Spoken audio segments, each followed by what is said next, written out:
ગુજરાતના રાજકારણમાં વધુ એક નવી પાર્ટીનું રણશીંગું ફૂંકાઈ ગયું છે અને આ નવી પાર્ટી છે પ્રજાશક્તિ ડેમોક્રેટિક પાર્ટી.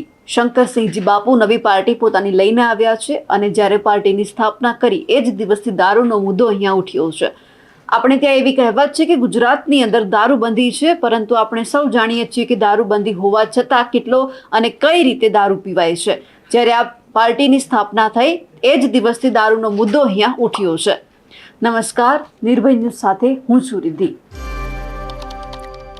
શંકરસિંહજી બાપુ પ્રજાશક્તિ ડેમોક્રેટિક પાર્ટી લઈને તો આવ્યા, પરંતુ એમની જ્યારે સ્થાપના થઈ, એમના કાર્યાલયનું ઉદ્ઘાટન થયું એ જ દિવસથી દારૂનો મુદ્દો અહીંયા ઉઠ્યો છે. બાપુએ પણ દારૂનો મુદ્દો ઉઠાવ્યો અને એમની સાથે એમના જે રાષ્ટ્રીય અધ્યક્ષ છે રાજેન્દ્રસિંહ રાઠોડ, એમણે પણ દારૂનો મુદ્દો ઉઠાવ્યો છે. કહી રહ્યા છે કે જે દારૂ રાજસ્થાન, દીવ, દમણમાં 100 રૂપિયાની બોટલ મળે છે એ જ આપણા ગુજરાતમાં 500 રૂપિયાની મળે છે અને આપણે અહીંયા સસ્તો દારૂ પીવાય છે, જેમના થકી આપણી બહેન દીકરી છે તે વિધવા પણ થાય છે. એટલે કે જે ગુજરાતની અંદર દારૂબંધીનો જે કાયદો છે તે પણ હટાવવાની તેમણે માંગ કરી છે. હવે જ્યારે આ પાર્ટી બધી જ રીતે લોન્ચ થઈ ગઈ છે ત્યારે હવે એ ભાજપ અને કોંગ્રેસને ટક્કર આપવા માટે પણ તૈયાર થઈ ગઈ છે. પરંતુ સવાલ એ છે કે આ પાર્ટી લોન્ચ થતાની સાથે જ તેમણે સૌથી પહેલો મુદ્દો જો ઉઠાવ્યો હોય તો એ છે દારૂબંધીનો. દારૂબંધી હટાવવાની માંગ કરી છે. આજે પાર્ટીના રાષ્ટ્રીય અધ્યક્ષ છે રાજેન્દ્રસિંહ રાઠોડ, તેમણે દારૂ મુદ્દે શું કહ્યું છે તે સાંભળીએ. આપને એક પ્રમુખ તરીકે મારે ના બોલવું જોઈએ, પણ મને મેડિકલ હેલ્થ માટે દારૂની પરમિટ મળેલી છે. મારું બાયપાસ થઈ ગયું હતું. ડૉક્ટરે કીધું કે ભાઈ 2 પેક દારૂ પીઓ, અને એનું સેવન કરું છું અને સાથે સાથે 500% ટેક્સ બી ભરું છું. જે બોટલ રાજસ્થાન, દીવ, દમણમાં જે 100 રૂપિયાની મળતી હોય, ગુજરાતમાં એ 500 રૂપિયાની મળે છે.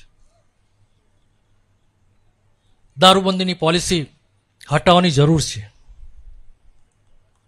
જે અધિકારીઓ અને નેતાઓ ગુજરાતની અંદર કહેવામાં આવે છે કે 50,000 કરોડ જે પૈસા કમાય છે એ એમના ખિસ્સામાં જાય છે.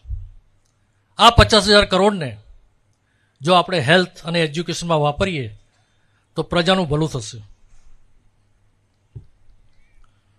મારો આદિવાસી, હું પંચમહાલ જિલ્લાનો છું, મારો આદિવાસી ભાઈ મહુડાનો દારૂ પીએ છે અને એમને આદત છે, જ્યાં સુધી દારૂ નથી પીતા ત્યાં સુધી એમના હાથ પગ ચાલતા નથી. આપણે ઝૂંપડીઓ પટ્ટીમાં જોઈએ છીએ કે પોટલી પી માણસ એનું શરીર ખરાબ કરે છે અને શરીરની સાથે સાથે આજથી 35 થી 40 વર્ષની વિધવાઓ જે ઝૂંપડપટ્ટીમાં રહે છે, જેમના હસબન્ડ, ભાઈ અથવા કોઈ બી જે દારૂ પી અને મરણ પામ્યા છે, એ વિધવાઓ માટે આપણે કંઈ વિચારવું પડશે. અમારા પંચમહાલમાં મહુડાનો દારૂ પીવાય છે, ખુલ્લેઆમ પીવાય છે. શહેરમાં જાઓ તો પોટલીઓ ખુલ્લેઆમ મળે જ છે. પણ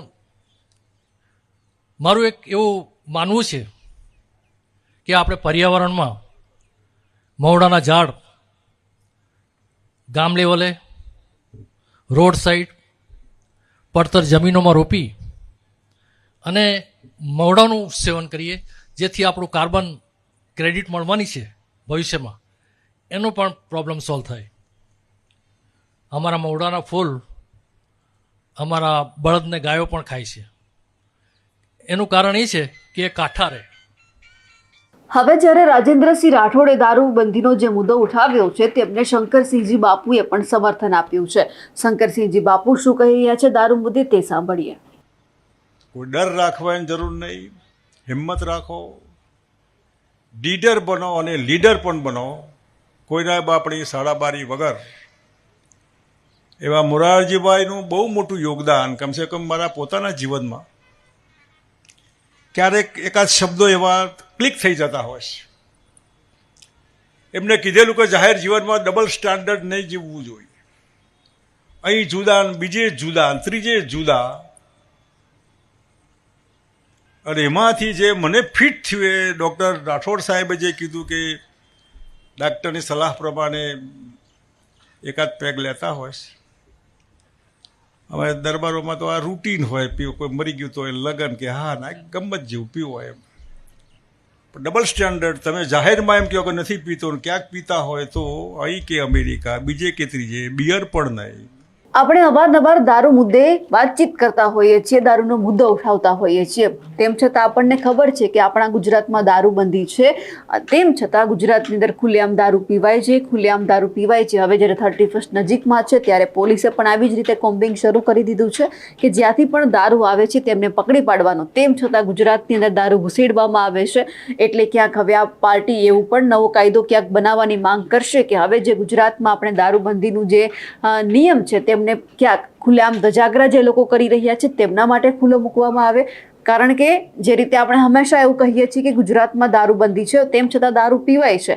એટલે હવે પ્રજાશક્તિ ડેમોક્રેટિક પાર્ટીના જે રાષ્ટ્રીય અધ્યક્ષ છે શંકરસિંહજી બાપુ છે, બધાની એક જ વાત છે કે ગુજરાતની અંદર જે દારૂબંધી છે તેમને મુક્ત કરવામાં આવે, જેથી કરી લોકો ચોરી છુપે દારૂ પીવે છે, ખુલ્લેઆમ તો પીવે, જેમના થકી જે દારૂ છે તે પણ જે અત્યારે સસ્તો દારૂ પીવાય છે, કોઈ વ્યક્તિ દારૂ પીશે તો કોઈકનું પરિવાર છે તે ઉજળતું બચી જશે, એવો પણ ક્યાંક આશય હોય. જે રીતે રાજેન્દ્રસિંહ રાઠોડે અને એમની સાથે શંકરસિંહજી બાપુએ દારૂ મુદ્દે વાત કરી છે તેમને લઈને આપનું શું કહેવું છે કમેન્ટ કરીને ચોક્કસથી જણાવજો. સાથે જ અમારી નિર્ભય ન્યૂઝ ચેનલને લાઇક, શેર અને સબસ્ક્રાઇબ કરવાનું ભૂલશો નહીં. નમસ્કાર.